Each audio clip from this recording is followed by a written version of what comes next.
नमस्कार दोस्तों, कैसे हो सभी। दोस्तों, ये एक इन्फॉर्मेशन वीडियो है। मुझे यूट्यूब के मेरे कुछ वीडियोस में कमेंट्स आई थी कि कुछ एक हाईलाइट कमेंट्स टाइप बोल सकते हैं, जो जिस पर मुझे लगा थोड़ी इन्फॉर्मेशन देनी भी ज़रूरी है। एक कमेंट थी कि HCl से लिक्विड बनाने की वीडियो बताओ। मतलब कि HCl से, हाइड्रोक्लोरिक एसिड से डिश वॉश या डिटर्जेंट लिक्विड बनाना है। तो एक उस टाइप की कमेंट थी, और एक कमेंट थी कि साइट्रिक एसिड प्रोडक्ट में यूज़ करो। डिश वॉश लिक्विड के वीडियो पे ये कमेंट थी कि भाई साइट्रिक एसिड को यूज़ करो तो इससे लिक्विड गाढ़ा हो जाएगा। अब उस वक्त मैं थोड़ा जल्दबाजी में मैंने वीडियो देख ली थी, सो मैंने कुछ ख़ास उस पर ध्यान नहीं दिया था। लेकिन अब मुझे लगा कि भाई इसके ऊपर भी थोड़ी इन्फॉर्मेशन देनी ज़रूरी है। देखो, सबसे पहला टॉपिक लेता हूँ कि भाई HCl का। HCl से dish wash liquid, detergent liquid बना सकते हैं या नहीं बना सकते। तो भाई सिंपली बता रहा हूँ, बहुत लोग इस चीज़ को भी सर्च करते हैं प्रेजेंट टाइम में एकदम लो प्राइस में अपना प्रोडक्ट बनाने के लिए। तो सबसे सस्ता HCl लिक्विड ही होता है, हाइड्रोक्लोरिक एसिड, HCl एसिड ही होता है। तो कुछ लोग इस चीज़ पे भी सर्चिंग कर सकते हैं कि भाई HCl से डिटर्जेंट लिक्विड या डिश वॉश लिक्विड बन सकता है या नहीं बन सकता है। सो सिंपली मैं बता देना चाहता हूँ भाई, प्रोसीजर मत करना। आप HCl से dish wash liquid, detergent liquid नहीं बना सकते हो।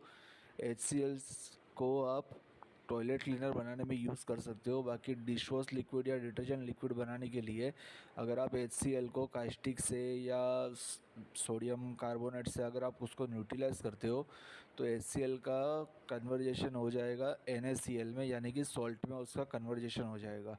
अगर आप उसको कास्टिक सोडा से न्यूट्रलाइज करोगे तो सॉल्ट प्लस वाटर बन जाएगा, और सेम अगर आप सोडा एस से न्यूट्रलाइज करोगे तो भी वो water plus salt plus carbon dioxide बन जाएगा। तो भाई ये चीज़ मत करना।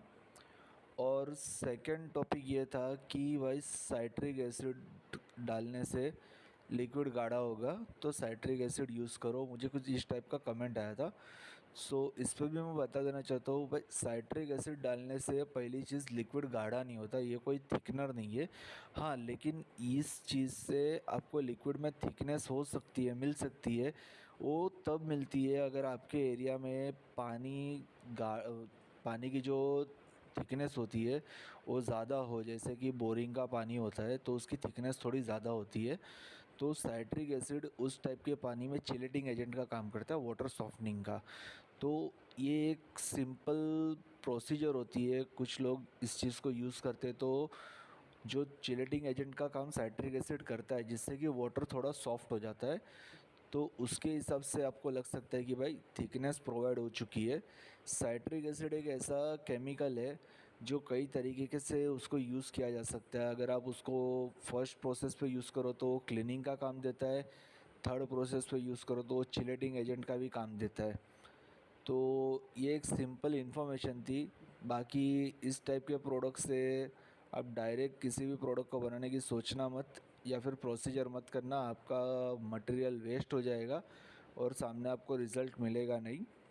ओके, तो भाई ये सिंपली इन्फॉर्मेशन वीडियो थी। अगर वीडियो अच्छी लगे तो लाइक कर देना, और आगे भी फॉर्मुलेशन वीडियोस के लिए चैनल को सब्सक्राइब कर देना।